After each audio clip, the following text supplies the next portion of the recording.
En reprenant le texte d'un pasteur anglais, Alden Thompson a écrit: si l'on niait la doctrine de la Trinité, on risquait de perdre son âme. Mais que si l'on faisait trop d'efforts pour la comprendre, on risquait de perdre l'esprit. La deuxième partie de la phrase du pasteur Alden Thompson est véridique, mes frères et sœurs. Vous allez comprendre pourquoi. Maintenant, nous allons entendre un compatriote, un pasteur d'origine haïtienne, un fou de la Sainte Trinité. Il y a environ 2 semaines, un frère de France m'a envoyé un lien YouTube d'un pasteur adventiste dont le nom est Jean-Eudes Jean-Louis. Celui-ci avait organisé un débat en direct sur la doctrine de la Trinité ayant pour titre « La Trinité, doctrine antibiblique ou biblique ».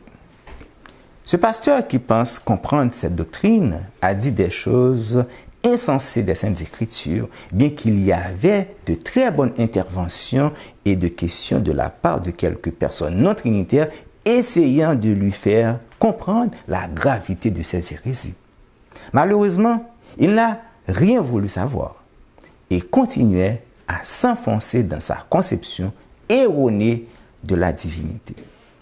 Il a malheureusement perdu l'esprit. Nous vous invitons à écouter un extrait de 2 minutes tiré de ce débat.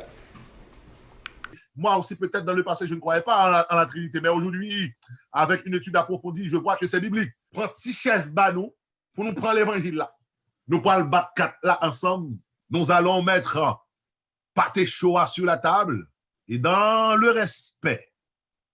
Que penser bibliquement de ceux qui renient la doctrine de la Trinité? La doctrine de la Trinité est essentielle à la foi biblique.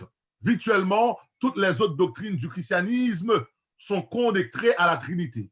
C'est pourquoi, lorsque nous réunions cette doctrine-là, nous détruisons la foi qui peut nous sauver. Ce n'est pas la mathématique. Là, on n'est pas dans le domaine de la mathématique. La mathématique, 1 plus 1, 1 de 1, ça donne 2.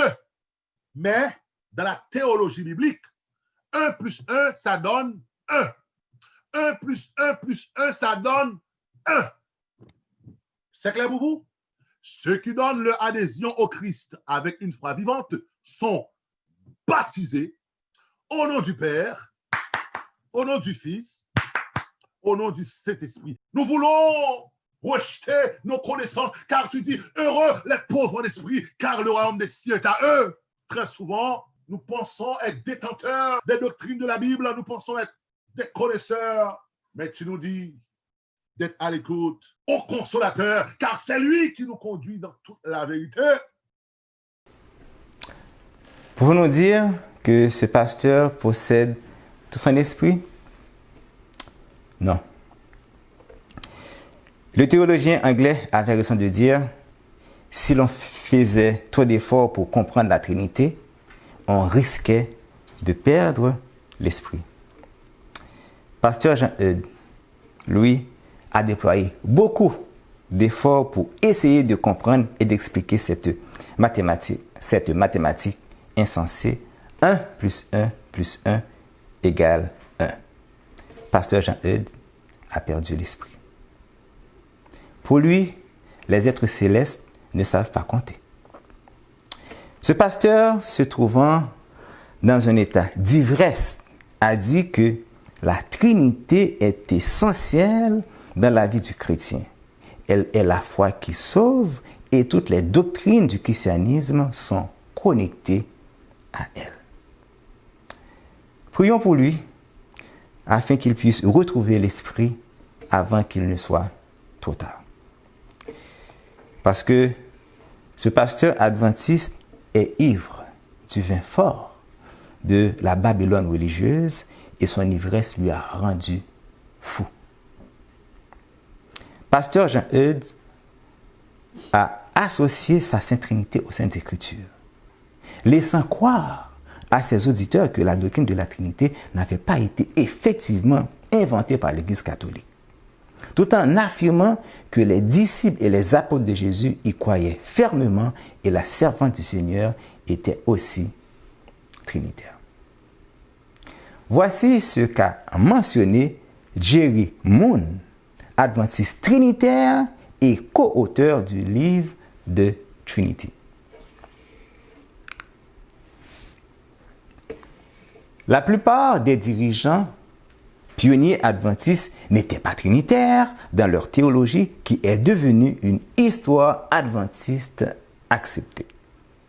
Il poursuit en disant, soit les dirigeants avaient tort et l'Église actuelle raison, ou les pionniers avaient raison et l'Église adventiste du 7e jour actuelle a apostasié de la vérité biblique. En peu de mots, ce Jerry Moon nous a dit clairement les choses. Soit que nos pionniers avaient tort d'avoir rejeté la Trinité, soit que l'adventisme moderne ait été apostasié. Les deux ne peuvent avoir raison.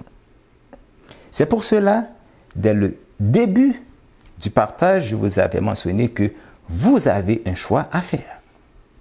Soit vous acceptez de croire aux Saintes Écritures telles qu'elles sont révélées par l'Esprit de Dieu, soit vous acceptez de croire à la Sainte Trinité inventée par les hommes. Impossible de choisir les deux. Elles ne peuvent cohabiter. Frères et sœurs, les points doctrinaux que Dieu révéla à nos pionniers pour notre Église n'avaient pas une date d'expiration qui devait être renouvelée ou modifiée dans notre époque. Non. C'est pour cela que le psaume 111, versets 7 et 8 nous dit « Toutes les ordonnances de l'Éternel sont véritables, affermies pour l'éternité, faites avec fidélité et droiture. » L'esprit de prophétie dit exactement la même chose. Lisons dans Manuscrit Ulysses, volume 1, ce que la servante du Seigneur a écrit en 1906. Cela se trouve à la page 53. Les vérités qui nous furent données juste après 1844 sont toutes aussi certaines et inchangeables que lorsque le Seigneur nous les a données en réponse à nos prières ferventes. Les visions que le Seigneur a données sont si remarquables que nous savons que ce que nous avons accepté est la vérité. Cela fut démontré par l'Esprit Saint.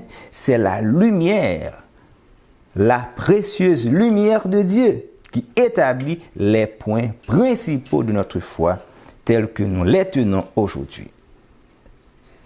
Dans un autre livre, nous pouvons dire avec assurance la vérité qui nous est parvenue par l'œuvre de l'Esprit Saint n'est pas un mensonge.